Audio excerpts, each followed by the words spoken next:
Em 1920 aconteceu um dos mais controversos experimentos psicológicos já conhecidos. Ele é até hoje conhecido como o experimento monstruoso. Nesse experimento, um pesquisador resolveu testar as teorias de condicionamento de Pavlov e resolveu testar o que aconteceria se fosse aplicado em seres humanos. O experimento do pequeno Albert.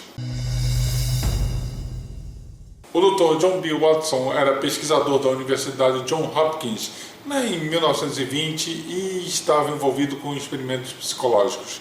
Ele e sua doutoranda, Rosalie Rohane, resolveu testar como nós nos reagimos mediante alguns condicionamentos.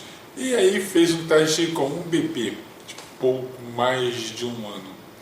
Ele queria saber o quanto nós éramos influenciáveis e condicionados. Para isso ele bolou alguns testes que hoje nós consideramos pura crueldade. Um deles ele queria saber se o nosso medo com animais, tipo ratos e outros tipos, era nato ou poderia ser adquirido. Daí ele criou desde pequeno esse bebê de forma de interagir com ratinhos. E ele percebeu que desde pequeno ele podia ser condicionado a não ter medo. O foco era de onde vem o nosso medo. Então ele queria saber se nós nos acostumássemos com ratos e coisas peludas assim, que nós hoje teríamos medo e nem chegaríamos perto, se poderíamos ter uma vida sem menor receio disso. E de fato, a criança foi exposta várias vezes a brincar e estimulada a brincar com este ratinho, foram colocados macacos perto dele, enfim, diversos tipos de animais peludos e pelúcias, e o bebê não tinha medo. Isso já era muito interessante, só que Watson deu um passo um pouquinho mais perigoso. Ele começou a torturar o bebê. Não há outra forma de dizer isso, foi exatamente o que ele fez. Cada vez que o bebê chegava perto de alguma coisa peluda, ele dava grandes berros e batia com uma panela atrás do bebê. E o bebê, claro, se assustava. Claro, é isso que bebês fazem, se assustam por qualquer coisa. Até nós nos assustamos por qualquer coisa às vezes. Mas, cada vez que o bebê chegava perto de alguma coisa peluda, ele batia numa panela e fazia ruídos altos e gritava. O bebê começou a associar uma coisa com outra. Cada vez que ele via um animal peludo, ele começava a gritar e se apavorar, mesmo quando não tinha barulho nenhum.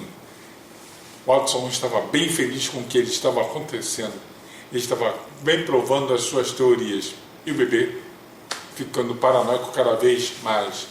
Cada vez que algumas coisas eram colocadas em medo nele, o bebê ficava desesperado. Plumas de máscaras de Halloween, várias coisas eram usadas para testar o medo nessa criança. Isso começou a escalar de uma maneira tão séria que a universidade começou a investigar o que o Watson andava fazendo. Bom, na verdade, o que eu descobri é o seguinte, que o bebê era filho de uma das enfermeiras, a Avery Merville, e o bebê se chamava Douglas Merritt. Esse bebê acabou se tornando uma criança cada vez mais problemática, cada vez mais medrosa, cada vez mais paranoica, e foi tirada das mãos de Watson, que acabou punido e expulso da faculdade, não por causa do experimento, mas porque ele tinha um caso exatamente com a doutoranda dele. Estamos em 1920, lembre-se disso. Isso não era muito bem visto. Tá bom, não é muito bem visto até hoje.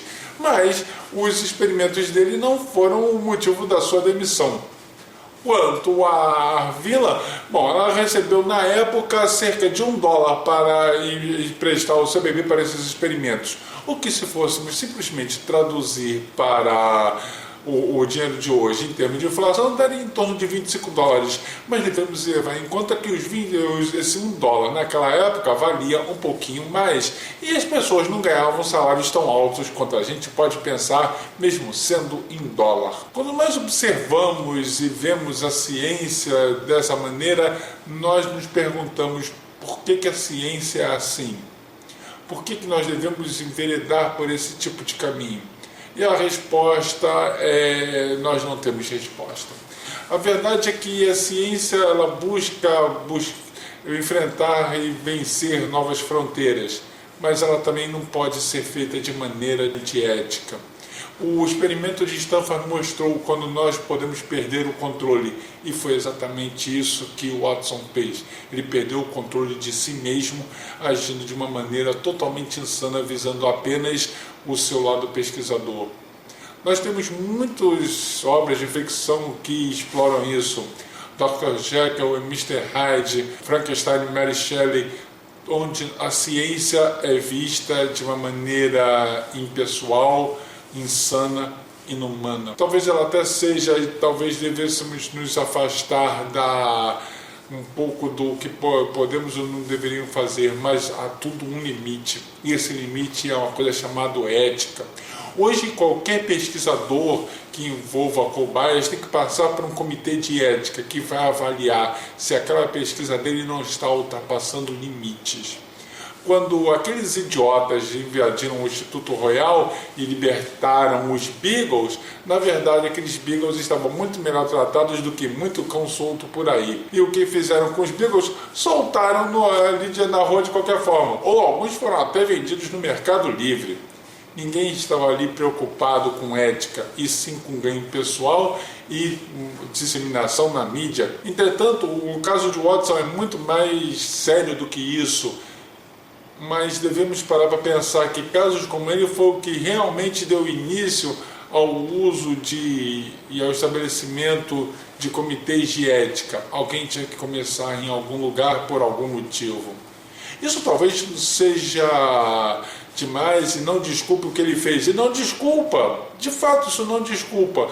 Você não vai querer que deixe o seu filho colocando muito terror.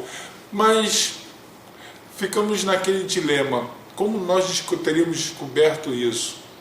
Em algum momento alguém teria que fazer essa pesquisa, em algum momento isso teria que ser descoberto, mas como? Não há resposta. De qualquer forma, Watson teve o que merecia, sendo expulso, e nunca mais pesquisou a respeito disso. Infelizmente, no caso de Douglas, o pequeno Albert, como o Watson botava nos seus diários, ele ficou assim para sempre e acabou morrendo até cedo. Se bem que estamos em 1920, até 1940 ele não teria vivido muito. A expectativa de vida não era alta, mas isso não é uma desculpa. A ciência existe para promover qualidade de vida e não deixar a pessoa mais zoada ainda.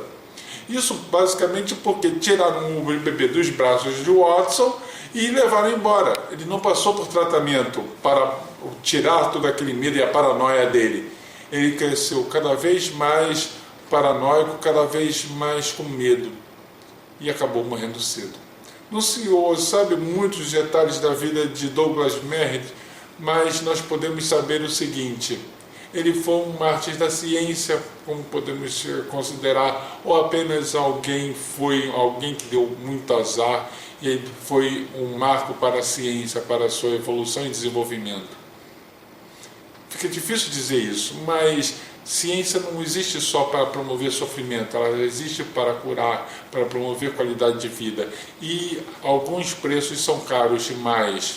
E nós devemos sempre ter em mente que as coisas não podem ser feitas de qualquer maneira, bem como os cientistas são seres humanos, e como todos os seres humanos, eles têm falhas e precisam de ter alguém zelando por eles para que os impeça de dar um passo a mais ao campo da insânia. Esse é André, do seu ceticismo.net.